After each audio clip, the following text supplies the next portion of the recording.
Goeiemôre, ek hoop dit gaan goed met jou.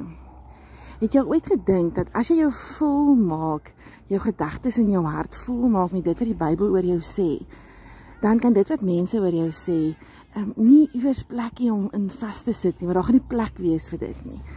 Maar sien, baie keer dan maak mense seer met woorde en dinge wat hulle sê en doen, en dan vat 'n mens dit en jy hoor dit in jou verstand, maar jy maak dit vas in jou hart.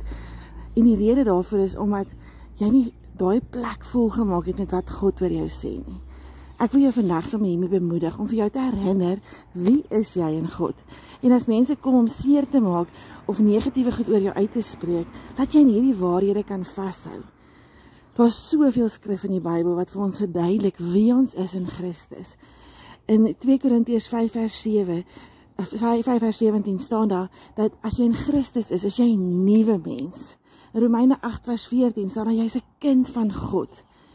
In Romeine 6 vers 6 staan daar dat jy vrygemaak is van sonde. Jy is God se geliefde. Dit staan in 1 Johannes 3 vers 1. Jy is meer as 'n oorwinnaar. Ons almal ken dit in Romeine 8 vers 37. Ek wil jou vandag herinner, you are wonderfully and fearfully made. God het 'n plan met jou gehad. Hy ken jou naam.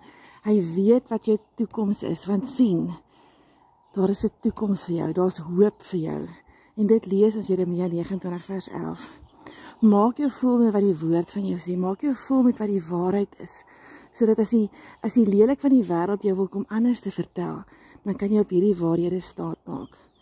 Ek hoop jy het 'n lekker dag hier.